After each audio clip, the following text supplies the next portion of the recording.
It's the climax of a compelling Formula One season. For the 10th time, the championship will be decided at Suzuka, a 155,000 sellout. We've gone the distance. Now everything will be resolved over 53 laps and 191 miles. Enjoy the Japanese Grand Prix with Martin Brundle and James Allen. Thank you, Jim. Good evening, everybody around the world, in the UK watching us.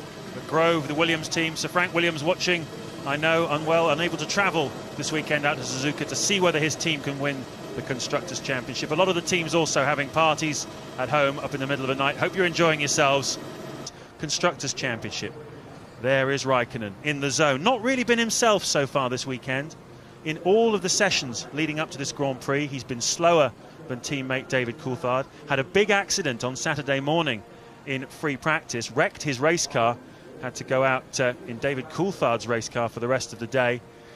There's Takuma Sato, drafted in at the last minute to take over from Jacques Villeneuve. A lot of pressure on him as well, with BAR fighting it out with Sauber, Jaguar and Toyota for 5th in the Constructors' Championship. Like I say, a real melange of stories. And at the front, the battle for the race victory, which could in itself decide the title today. If anybody other than Raikkonen wins it, with Schumacher out of the top 10, then Michael Schumacher will be the champion, whatever happens.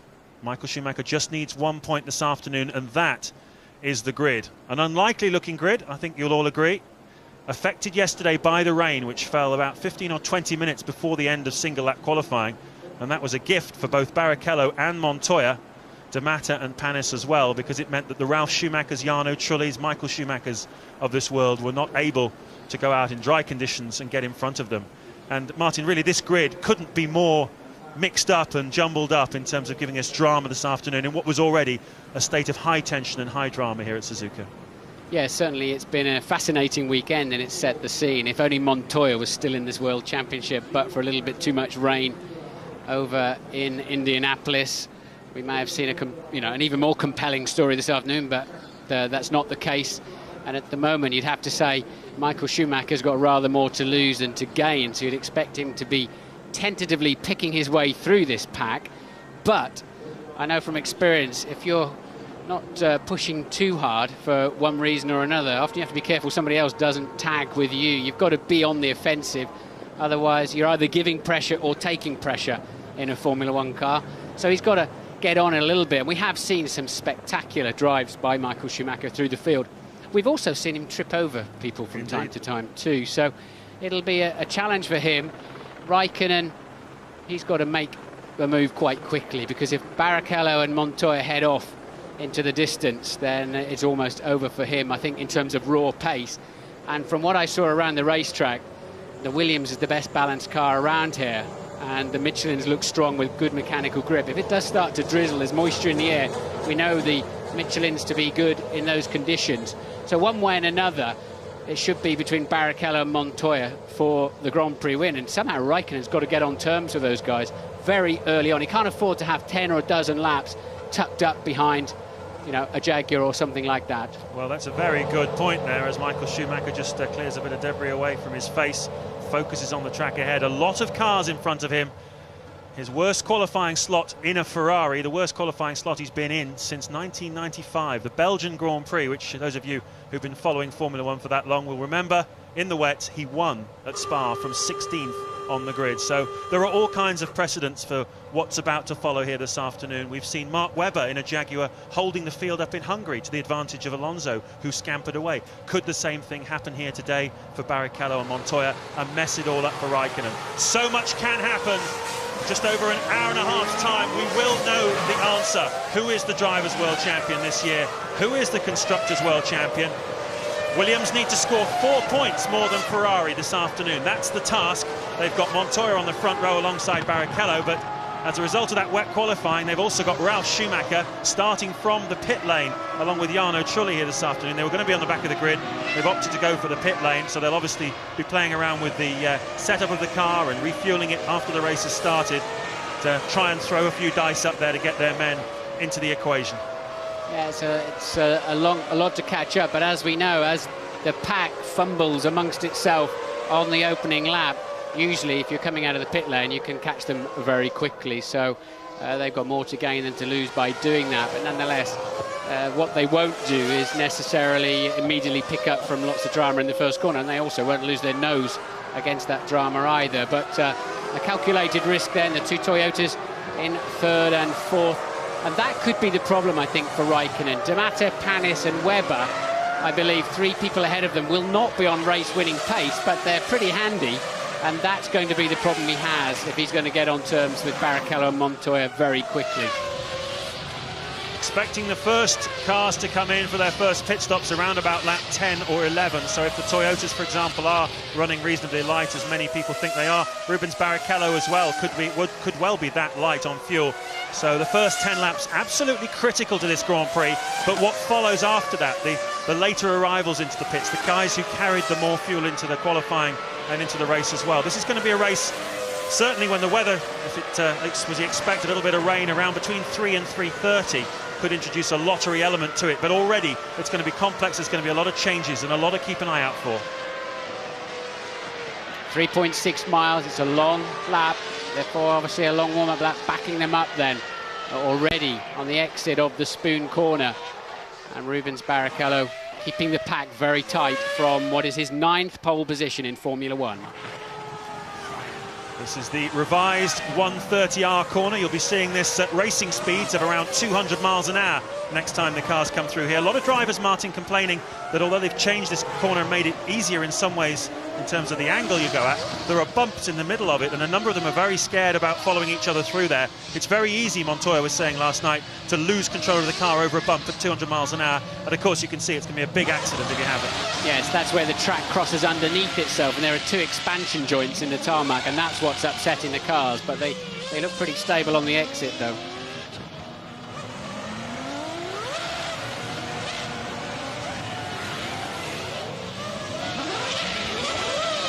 Capacity 155,000 crowd then, all expectant. The Japanese fans here, they love their Formula One racing. They've seen plenty of great stuff over the years. One of the Minardis there, Jos Verstappen, dives into the pit lane. The crowd have all got their raincoats ready. We are all ready to get this Grand Prix underway. So 3 cars then we're expecting to start from the pit lane. It's just 17 then on the racetrack itself, although that very much looks like Ralph and Truly have taken to the grid, it seems to me. So they are going to start at the back of the field. Michael Schumacher pulling into his unaccustomed 14th place. The 2 Saubers, Wilson's Jaguar, Button's BAR, and there the McLaren of Raikkonen.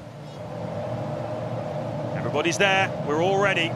Since Michael Schumacher, his only retirement was Brazil this year, where he had a crash. It could happen, but you have to say that Ferrari is pretty bulletproof, and at the moment Ferrari are looking very strong here at Suzuka. Ted, what can you tell us? Yeah, down at Renault, James, I can tell you it definitely was an engine failure for Fernando Alonso. That's what's come over the telemetry, that's what came over the radio. Terrible shame for him, he was chasing 4th in the Drivers' Championship. I think he deserved that, never mind. Jarno Trulli in the sister Renault is in 8th place then at the moment, having started plumb last on the grid. Barrichello leads David Coulthard by 15.5 seconds. Kimi Raikkonen is 6.9 seconds behind.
Grand Prix, the final round of the 2003 Formula One World Championship.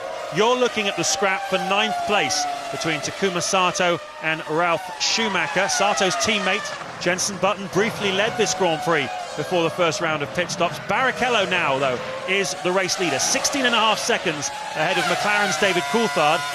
Coulthard is outpacing Raikkonen, his teammate, at the moment by 3/4 of a second a lap. Raikkonen's now dropped down to about 9 seconds behind Coulthard in 3rd place.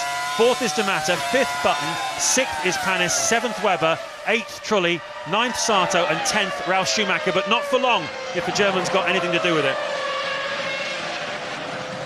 So Michael Schumacher then, we know, had to pit to take a new nose, having tripped over this man Sato that his brother is now following closely. Montoya was leading the Grand Prix comfortably and had to retire with hydraulic problems. Lots of action. Kimi Raikkonen, though, fuel or no fuel, James, he's in 3rd place. His pace is not good. They've topped him up, and whatever it is with the balance, this set of tyres, the fuel load, he's not very fast at this stage of the race. He's 27 seconds away from Barrichello.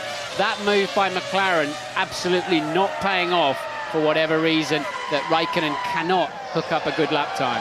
Mark Webber then the first of the scheduled second stops for the Jaguar driver in 10th place. That's cracking news for Michael Schumacher, because that means he is now up into the top 10. 2 tantalising places away from the single point he needs to become a 6 times world champion. That's the top 8 at the moment. You can see Sato and Ralf Schumacher still having a real ding-dong. It'll be very interesting to see what happens when Michael Schumacher... There's Michael, you can see, closing in now on the back of Ralf. Sato's driving well, will not be put off under pressure. We saw that. He closed the door on Schumacher when he was having that half-hearted go at getting past him. And Ralf will have a little slide up the inside to spoon, but you've got to be stunningly better than the car in front, as Montoya was against Barrichello earlier on in the race. There then is Michael Schumacher cruising up behind them, and Webber falling away quickly in the background. Barrichello leads Coulthard then by 18 seconds. Raikkonen is 10 seconds behind.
Ten laps to go in the final Grand Prix of 2003. James Allen and Martin Brundle with you. Rubens Barrichello is doing the job Ferrari wanted him to do. He's leading this Grand Prix, stopping Kimi Raikkonen, who's there in your shot, from doing so. Raikkonen has to win to become champion today. At the moment, they're 2 and 3. Jenson Button having a very strong run in 4th place. Jarno Trulli is in 5th. Takuma Sato standing for the BAR team for Jacques Villeneuve at very, very late notice.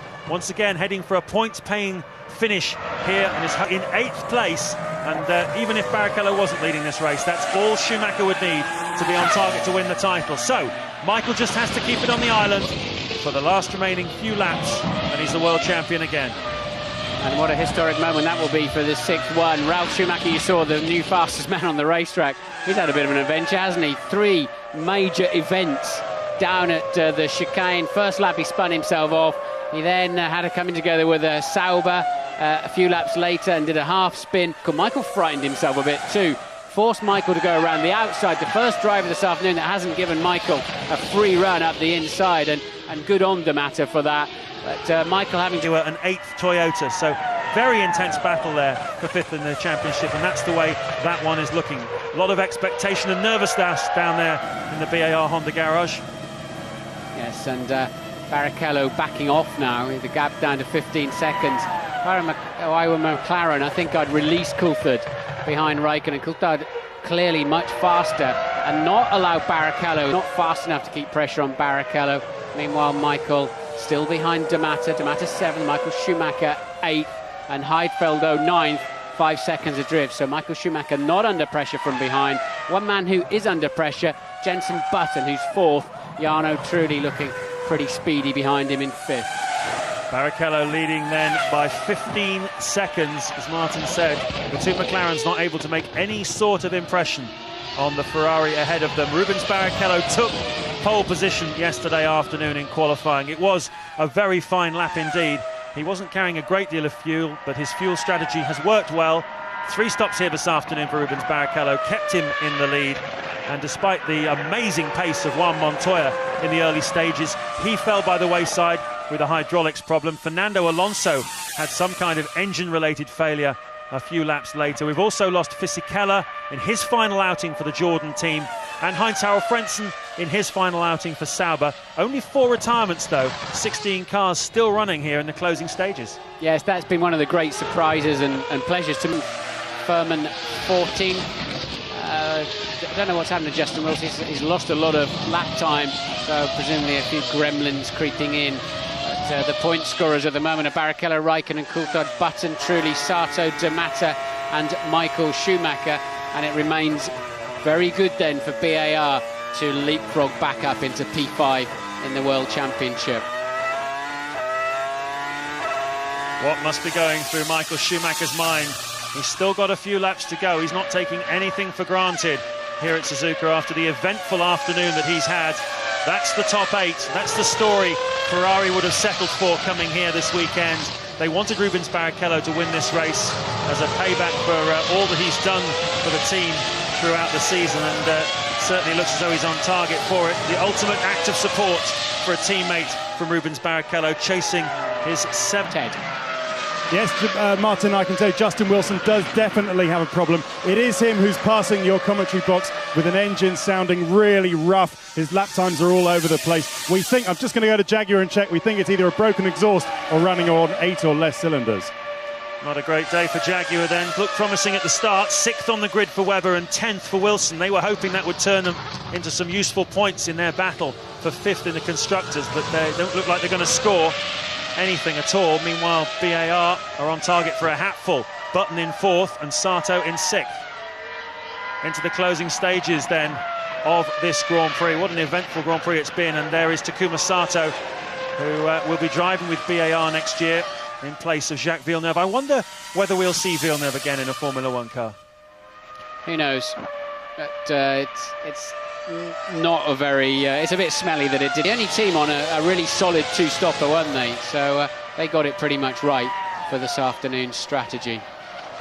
Yes, a lot of people went for a 3-stopper. There you can see all the fans in the crowds waving their flags. Many of those Honda red flags. You might think they're Ferrari red flags, but a lot of the people here backing Honda, not surprisingly. And the Ferrari mechanics have been through so much together, haven't they? This is going to be their 5th constructors yet. Mechanics streaming out there in the customary fashion to get ready. And just 3.5 miles then separating Barrichello from a win, Ferrari from the Constructors, and Michael Schumacher from the Drivers' World title. I think Michael Schumacher will replay this race many times in his mind, and it's a pivotal moment in Formula 1 history, a very significant moment where Fangio's record is finally beaten. And how many times did he come close to just not being in this Grand Prix any longer?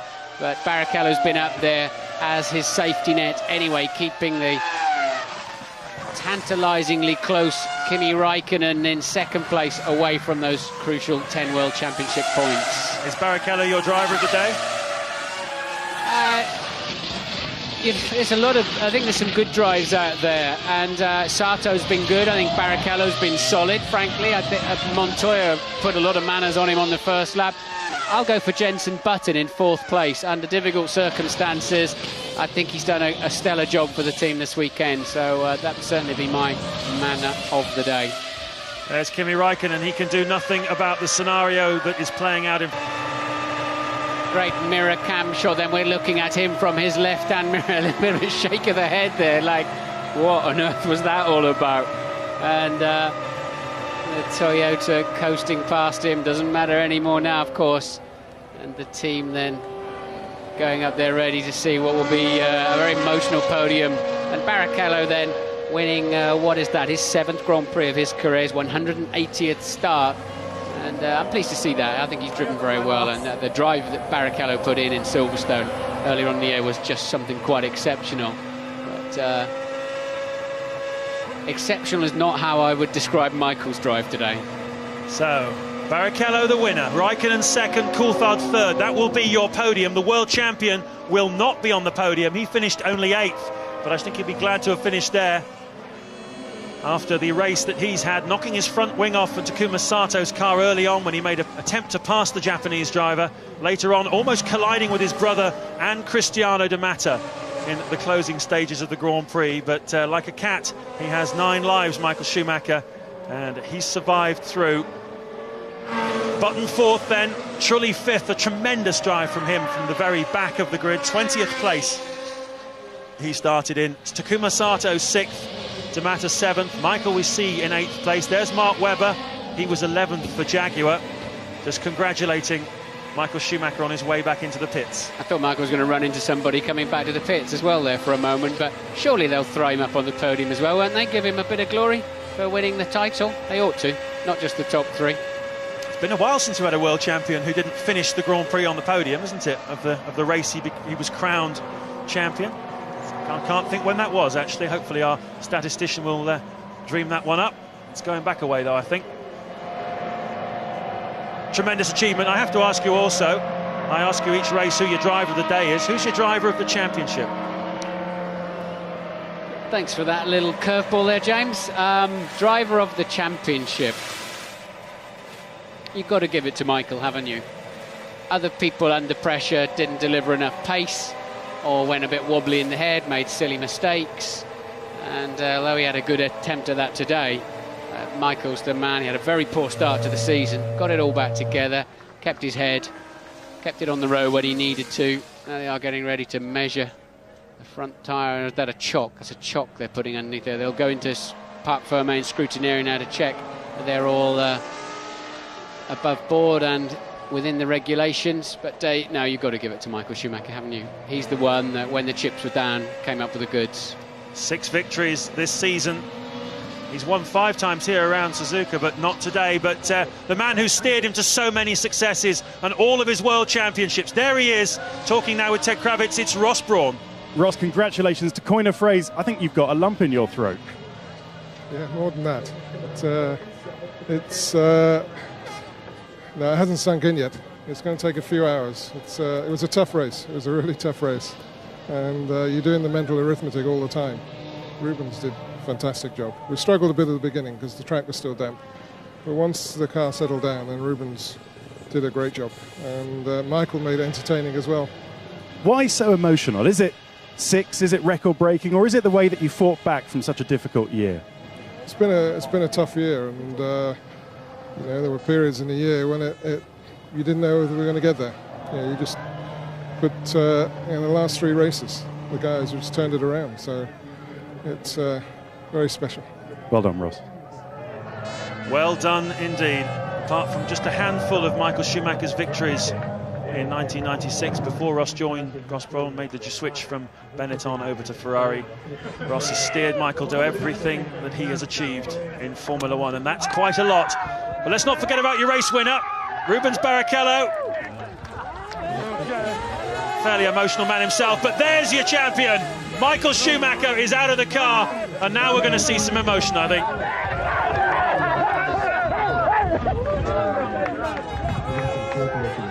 The way it looks from here, and they're right outside our commentary box, you'd think Rubens has just won the World Championship.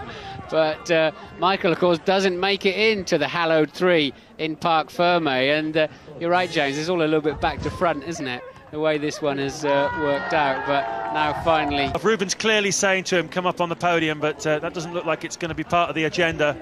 But for Michael Schumacher has other business in mind anyway.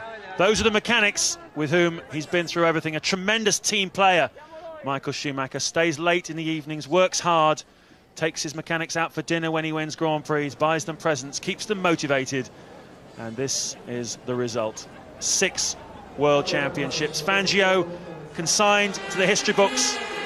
Many of us were not around, those of us who love Formula One racing, to see Fangio's races. I certainly wasn't, but we were here today when we saw this. Jean Todt, the boss of the Ferrari team, congratulates him. There's Rubens Barrichello, and it's a 3-way love-in at Ferrari, and who can blame them? Constructors champions and drivers champions. Take Michael with you, for goodness sake. He's got to be up there on the podium. Herbie splashed there, trying to get the top 3 up there for starters, but it's going to seem very strange. Michael's going to have to stand there and applaud the podium if they don't get him up there. You'd have to say presentationally for Formula One it really isn't quite right. He does need to be up there, doesn't he, so everyone can salute him, but instead he's chatting with Takuma Sato down there, who he tangled with early in the race, but it doesn't matter now, does it? Good to see Coulthard back on form, the monkey off his back, hopefully, as he heads into the winter break. Plenty of testing, McLaren with a lot of work to do this winter, as have all the other teams, to make sure they stay in touch with the ever-dominant Ferraris, as it all turns out. Wilson did get over the line, look, eventually, and stayed in 13th place ahead of Furman, despite a slightly sick car. 16 finishes then. And now let's look, hopefully, at the constructors in a moment, but now Barrichello is coming on to the podium. The Norman Wisdom Act, as always, from Rubens when he gets up there. 7th time he's been a Grand Prix winner, and well, he did the job today for Michael Schumacher, but Schumacher helped himself in the end with that 8th place.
They'll be going bananas back in Maranello, the home of Ferrari, where, as always, they've set up a Diamond Vision screen in the town's main square. Fairly anonymous little town, but there'll be a lot of jumping about there at the moment as Rubens Barrichello hoists the winner's trophy. Proper bloke wins Japanese Grand Prix should be the headline tomorrow. Really nice guy, Rubens, and really kept it together through his career. Jean Todt then, the man who probably gets the most credit for the resurgence of the Ferrari team. Celebrated 10 years at the helm this year. And here's the man for whom it just didn't fall today. There were times when his luck looked to be working for him as Montoya dropped out, Alonso dropped out, Michael Schumacher fell right to the back of the field, but it just didn't pay out for him. Third place for Coulthard. I've got one of those in my cabinet at home. Nice looking trophy. And he'll be pretty miffed that he didn't get on that pit stop. He wasn't able to get just in front of Kimi Räikkönen. A massive struggle. Treble top for Ferrari. Michael Schumacher, record-breaking world champion. The nice guy Rubens Barrichello, Japanese winner for the very first time. And Ferrari on top of the constructors' charts. That is 5 on the bounce. Quite unprecedented. From the Fuji Television Grand Prix of Japan, congratulations to our first 3 finishers. In third place for West McLaren Mercedes, David Coulthard. Second also for West McLaren Mercedes, Kimi Räikkönen.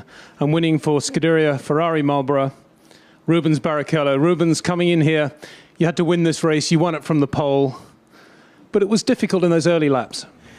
It was always very difficult because we had a situation that I think it helps our competition. I mean, it was not damp, but it was some sort of a small water in some sort of a corners. I mean, going to spoon that right-hander, especially on the first laps where Montoya overtook me, my car was very twisty. So it was hard to keep control, and I almost lost it on the first lap.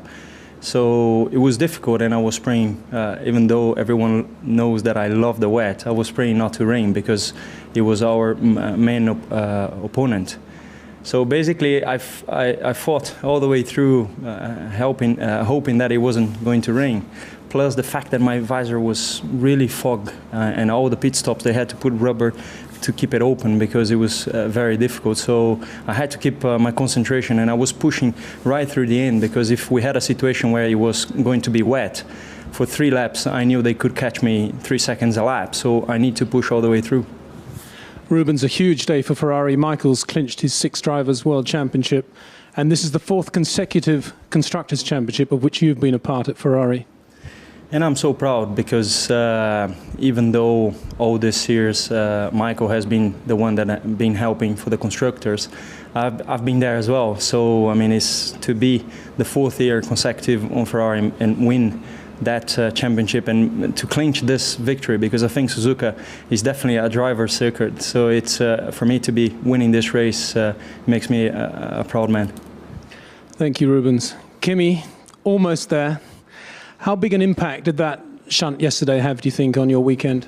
Of course, it didn't help us, but it's passed now, and thanks to David to let me use his car and try to get back on a good shape. But I think so. We were a bit unlucky with qualifying yesterday.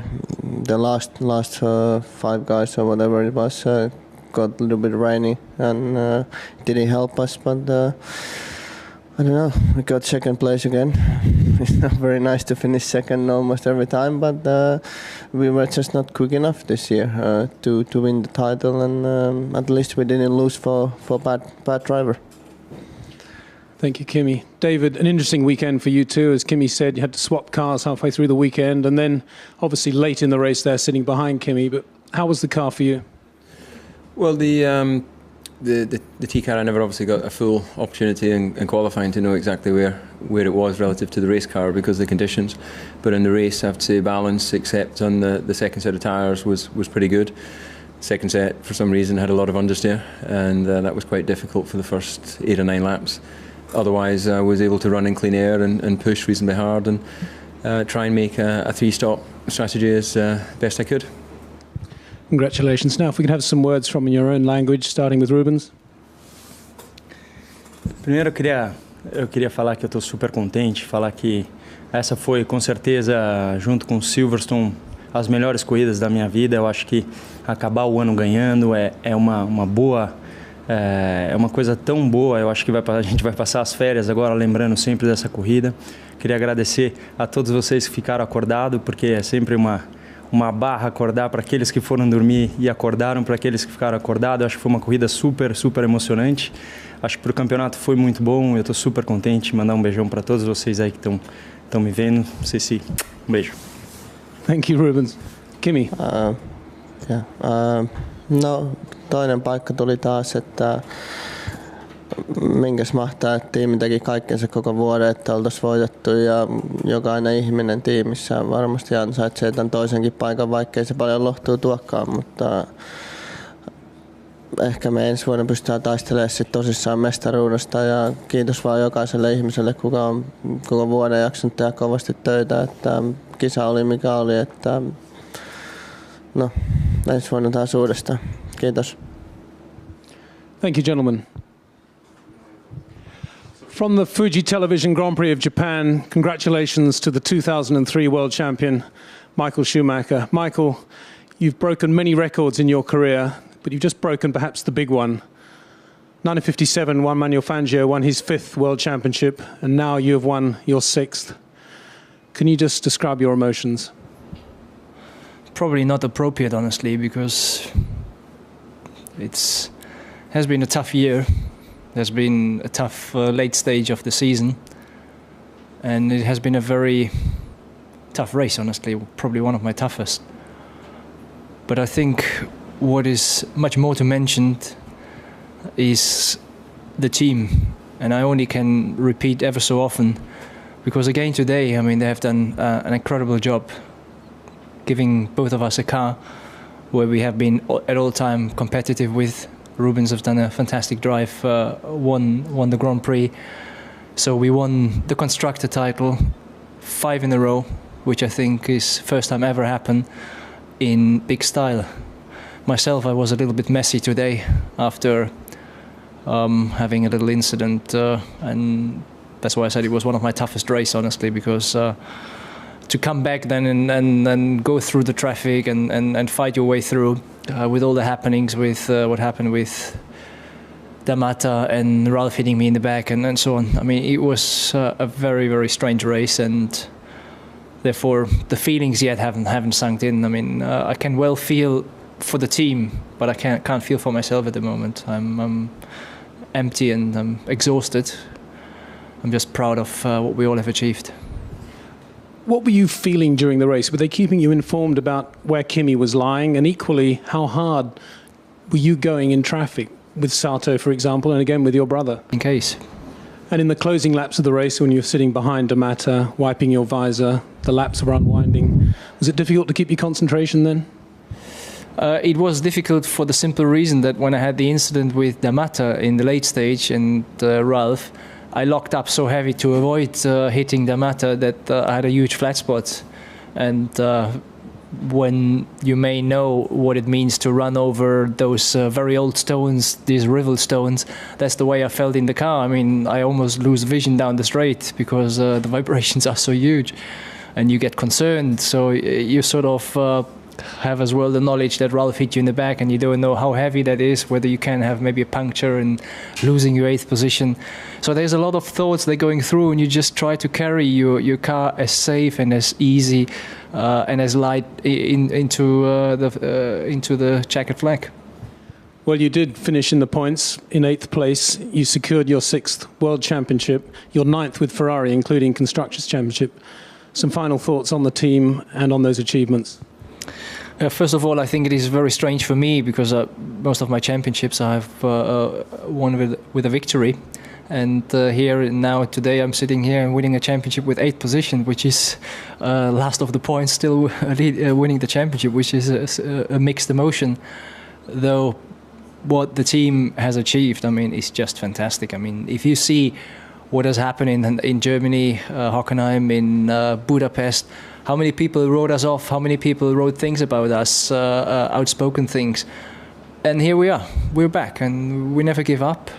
We're always there, we always fight, and I think that's one of the big strengths of the Ferrari team, and everybody in Ferrari is that way. And it's just a huge, big family, which we all be proud of being a part of it. And now if you could say a few words in your own language. Ist ein ziemlich verrückter Tag gewesen heute, um ehrlich zu sein. Also bin mir am Anfang eigentlich relativ sicher gewesen, dass das nicht so schwierig sein sollte, für mich heute in die Punkte zu kommen, weil ich relativ gut durchgekommen bin, hing dann hinter Sato, bei dem ich geglaubt habe, dass ich weit genug drin bin und dass er mich auch gesehen hat und mir die Tür sogar offen gelassen hat. So hatte ich das Gefühl. Zumindest in der Rennfahrersprache ist das so, dass wenn einer die Tür so weit aufmacht, dass man glauben darf, dass man durchfahren kann und reinfahren kann. Das hat er anders gesehen und hat dann im letzten Moment die Tür wieder zugemacht, ohne sich ein bisschen in den Spiegel zu vergewissern. Das war natürlich sehr schwierig für mich, den Unfall in dem Moment zu vermeiden. Habe die Nase verloren. Zum Glück war es gleich vor der Boxeneinfahrt, habe wenig Zeit verloren, was das Fahren an sich anging. Und die Jungs, das Team war natürlich hervorragend, die waren super schnell, haben mir den Flügel gewechselt und so konnte ich das Rennen wieder aufnehmen und zum Glück noch auf die 8. Position vorfahren. Was aber sicherlich eines der schwierigsten Rennen alles in allem für mich gewesen ist. Und ich kann heute nur sagen, dass es heute sehr viele Erfolge für uns gegeben hat. Und für mich ist eigentlich der größte der des Teams, dass wir als Teams geschafft haben, 5-mal hintereinander Weltmeister zu werden. Das ist etwas, was einfach eine größere Auszeichnung gibt es nicht für die Mechaniker, für die Ingenieure, für alle bei uns bei Ferrari, denn die sind einfach klasse und sie haben es mehr als verdient. Und ich bin natürlich überglücklich, dass ich da auch ein paar Punkte beitun konnte. Und Rubens heute das im großen Stile vollendet hat mit einem Sieg. Hier die Konstrukteursmeisterschaft und natürlich auch für mich mir dabei geholfen hat, unsere beiden Titel heute zu erreichen. Danke. Thank you and congratulations.